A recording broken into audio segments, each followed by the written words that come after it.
My YouTube family. तो बस सुबह हो गई है, मैंने भी नहा लिया। आज नहाने में लेट हो गया क्योंकि आज मैंने बहुत बड़ा काम किया। मैं आपको सच बताऊं, जो काम मैंने आज तक नहीं किया अपनी इतनी एज में, अभी तक कभी नहीं किया था, आज पहली बार किया। मैं आपको दिखाती हूँ क्या।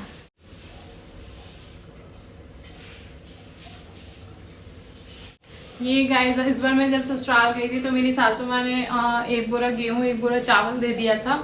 तो क्या हुआ कि चावल में ना घून पड़ गए थे, पता नहीं कैसे। अब वो गेहूं में भी चले गए थे। तो फिर मतलब गेहूं में तो ज्यादा नहीं थे पर चले गए थे। तो फिर चावल तो हमने ना, क्योंकि उसमें ज्यादा हो गए थे, तो मेरे हस्बैंड ने कहा कि कैसे अकेले करोगे, रहने दो, किसी को दे देते। तो जो बाहर पोछा लगाते हैं ना, हमने उनको दे दिया। हाँ हाँ, खेलो।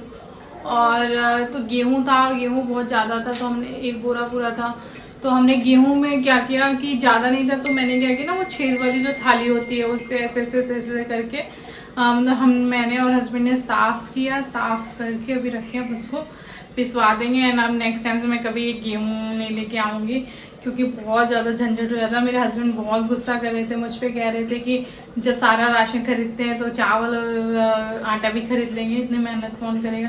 क्योंकि यहाँ पे ना कोई इतनी सुविधा नहीं होती है कि कैसे घून उगड़ा पड़ जाए तो कैसे क्या करेंगे, इसीलिए दिक्कत हो जाती है। फिर क्या पूरे रूम में, गाँव में तो क्या होता है कि चलो छत पे कर लिया, बाहर कर लिया, ऐसे क्या पूरे घर में घून और ये सब फैल जाता है। तो इसीलिए तो कैसे भी करके इस बार मैंने मैनेज कर लिया। और चावल तो अब खरीद के लाएंगे, गेहूँ जो है वो पिसवा लेंगे। और बस यहाँ पे मैंने आटा लगा लिया। अब चल रही हूँ, फटाफट आलू बॉईल करने के लिए रखूंगी। और प्याज का मतलब आलू का पराठा बनाना और प्याज का पराठा बनाना। तो मैं चल रही हूँ, एक तरफ आलू बॉईल हो जाए तब तक मैं प्याज का पराठा प्याज काट के बनाती हूँ। और पूरा घर साफ सुफ हो गया, बर्तन वर्तन साफ कर, झाड़ू पोछा वैसा हो गया। और जिस दिन छुट्टी होती है गाइस, उस दिन सच में बहुत लेट हो ही जाता है, क्योंकि उस दिन एक्स्ट्रा काम हो जाता है। जैसे आज ये गेहूं वगैरह का काम हो गया, वरना कभी जैसे हस्बैंड की छुट्टी होती है तो किचन में मुझे को साफ करना होता है, फ्रिज साफ करना, क्योंकि जब हस्बैंड नहीं होते ना तो नहीं। और गाइस आपको पता है जैसे क्या हुआ कि कल पेड़ा बनाते मतलब रात के 12 बज गए थे पेड़ा बनाते टाइम। उसमें बहुत टाइम लग जाता है, 2-2.5 घंटा लग गया था उसमें उसको करने में। पर क्या ना, मेरी बेटी को बहुत पसंद है, तो उसको मैं घर पे बना देती हूँ तो शुद्ध घर का पेड़ा वो खा लेती है अपना। और बस मैं यहाँ पे प्याज वो कर रही हूँ, क्योंकि प्याज जो बड़े हैं उनको मैं सोच रही हूँ प्याज पराठा बना, क्योंकि कल से नवरात्रि है, तो कल से मेरे यहाँ प्याज और लहसुन नहीं खाते हैं बिल्कुल 9 दिन तक। तो बस इसीलिए मैं सोच रही हूँ जो प्याज है उसका प्याज का पराठा बना देती हूँ फटाफट, और आलू का थोड़ा सा आलू का पराठा बना देती हूँ।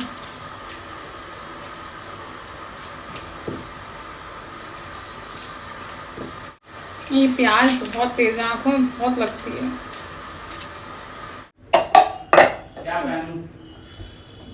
कपड़ा पहनो और क्या। वो हाफ पैंट ब्लैक वाला साफ है, अभी ले गई उस वाले अलमारी में जिसमें लैपटॉप रखते हो। हाफ पैंट उसमें है, और वो पतला वाला भी साफ है। कोई सा हाफ पैंट पहनना चाहता सब साफ।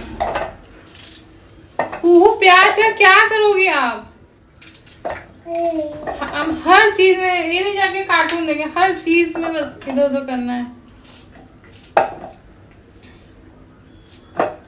जा देखो पापा क्या कर रहे हैं, जा जल्दी। तो गाइस बहुत सारे लोग प्याज का पराठा मैं देखती हूँ ना, मतलब खासतौर पे हमारे साइड बहुत गलत तरीके से बनाते हैं। वो क्या करते हैं, आटे में प्याज को गूंथ देते हैं, पर सही तरीके से जो प्याज का पराठा बनता है ना, प्याज को छोटे छोटा क्रश करके उसके बाद जैसे हम आलू भरते हैं ना, आलू की फिलिंग करते हैं, वैसे ही प्याज की भी फिलिंग करनी चाहिए, तब वो सही से प्याज का पराठा बनता है। तो मैं क्या करती हूँ, प्याज को काट के और ऐसे इसमें डाल के और फिर छोटा छोटा कर लेती हूँ। तो हो ही नहीं रहा, ज्यादा डाल ये। जाओ, आपकी आंख में लगेगा, जाओ जल्दी।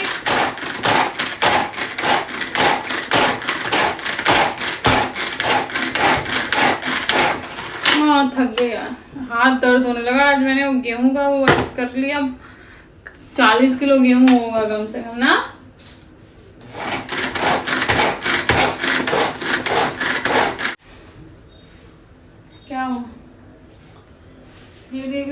कितनी खूबसूरत लग रही है। हे फैमिली, तो आप देखो डाइनिंग टेबल की क्या हालत हो गई है। बिल्कुल सारा सामान भरा पड़ा है। क्या था ना, जैसे जैसे सामान लाते थे सब डाइनिंग टेबल पे रखते थे। तो बस मैंने वही कहा, मैंने कहा पहले किचन साफ़ कर ले, मतलब खाना वाना हमने खा लिया था।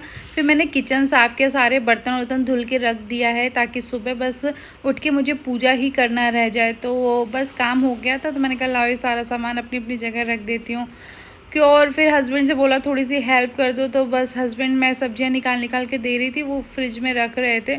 और गाइस, नवरात्रि के टाइम धनिया की पत्ती मिलना ना बड़ी मुश्किल है, किसी दुकान पे मिल ही नहीं रहा था, बड़ी मुश्किल से मिला। और आलू वगैरह जब बनाओ ना तो धनिया की पत्ती ना रहे तो अच्छा ही नहीं लगता है। और ये लौकी, पहले तो मैं लौकी नहीं खाती थी व्रत में, लेकिन मेरी सासू माँ खाती हैं तो तब से मैं भी खाने लगी हूँ, क्योंकि ससुराल में मेरे लौकी वगैरह खाई जाती है। और ये खीरा लेके आई थी मैं व्रत में खाने के लिए। और गाइस पता है, कितनी भी चीज़ें मंगा लो, लेकिन जब आप व्रत रहने लगो ना तो फिर भूख भी नहीं लगती है। मैं देखती हूँ अब मुझे कोई दिक्कत नहीं होती, मैं नवरात्रि का व्रत आराम से रह लेती हूँ। और ये कलश दिया जलाने के लिए लेके आई थी मैं, और यहाँ पे यही वाला कलश मिल रहा था। और हवन का, ये हवन करने वाला गाइस पिछली बार भी सोचा था लाने के लिए, लेकिन पिछली बार नहीं ला पाई थी, तो मैंने इस बार कहा पहले ये ले लूँ, क्योंकि मुझे ना डेली एक तो अगियारी करती हूँ सुबह से, फिर हवन करने के लिए तो ये सही रहता है, नहीं तो फिर किस में करो। और ये माता की मूर्ति में गई थी तांबे की लेने के लिए, लेकिन मुझे तांबे की मूर्ति कहीं आसपास मिली ही नहीं, तो मैं ये मिट्टी की माता की मूर्ति लेके आई थी। और गाइस सारे डब्बे मैंने धो दिए थे, तो मैंने कहा क्योंकि व्रत का सब सामान रखना था, तो मैंने कहा पहले डब्बे धो देती हूँ। तो वही मैं डब्बों को पोंछ पोंछ के उसमें मूंगफली, साबूदाना और मखाना वखाना रख रही थी। और गाइस पता है, पूजा का सामान में ना एक एक चीज़ें सोच के ला ला के रखती गई, क्योंकि क्या होता है फिर जब आप पूजा करने बैठो फिर अरे ये भूल गए वो भूल गए, तो मैं ना 2 दिन पहले ही सब सोच के ला के रख लिया था। और ये पेड़ा मैंने फिर क्या लाओ फ्रिज में रख दूँ, तो मैंने बस एक कटोरी में करके फ्रिज, आधे से ज़्यादा तो ख़त्म हो गया, मेरी बेटी और पति देव ने खा के ख़त्म कर दिया, तो थोड़ा सा ही बचा था 8-10। तो और ये पन्नियाँ मैं कलेक्ट करके इसलिए रखती हूँ क्योंकि बेटी का डायपर फेंकना होता है, तो मैं ये पन्नियाँ रखती हूँ।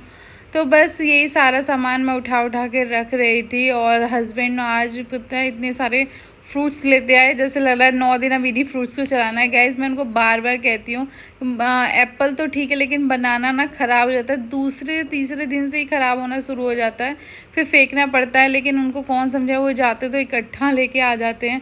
और गाइस मैं व्रत में घी और रिफाइंड खाती हूँ। रिफाइंड जैसे कुट्टू कांटे की पूड़ियाँ वगैरह तलना होता है तो रिफाइंड में तलती हूँ, बाकी जैसे हलवा वगैरह या खीर में तो वो घी में बनाती हूँ। तो यही सारा, और कुछ मैंने राशन भी ख़त्म हो गया था, जैसे बेसन, दाल, चीनी उनी, तो वो भी मैं सब निकाल के डब्बे में रख रही थी। तो बस यही सारा सामान रख रही थी। और गाइस कहते ना कि एक घर की जो लेडी होती है ना, वही घर को घर बनाती है। और मेरे हस्बैंड तो आपको सच बताऊं कि पहले एक भी व्रत नहीं रहते थे, कभी नहीं थे, वो व्रत रह ही नहीं पाते हैं, लेकिन जब से शादी हुई है तब से वो पहला और आखिरी व्रत ज़रूर रहते हैं। और पिछली बार तो उन्होंने मेरे लिए करवा चौथ भी रहे थे, सुबह से शाम तक बिना पानी पिए रहते, क्योंकि मैं नहीं रह सकती थी, क्योंकि मैं उस टाइम प्रेग्नेंट थी, मुझे 7वां-8वां महीना चल रहा था, तो इसलिए मैं नहीं रह सकती थी। तो बस ये मैं सारा सामान निकाल के रख रही थी। और गाइस इस टाइम रात के अभी बज रहे हैं 1 बज रहा है, मतलब मैंने ना बहुत सारा काम हो गया था, तो मैंने कहा सब निपटा के अब तभी सोऊंगी मैं। और मंदिर भी मैंने साफ़ किया था, तो इसलिए टाइम लग गया। तो बस ये सारा सामान मैंने रख दिया है, अब बस सुबह उठ के नहा के पूजा कर लूँगा। यहाँ आप बेटी को देखो, मेरे पति जो इसको डाइनिंग टेबल पे बिठा दिए, तो वो बस आ गई मूर्ति के। और गाइस बेटी को ना मेरे कुछ भी दिख जाए बस वो चाहिए। तो गाइस मेरी वीडियो अच्छी लगे तो प्लीज़ लाइक करिए, शेयर करिए एंड सब्सक्राइब करिए। मिलते हैं कल एक नए वीडियो।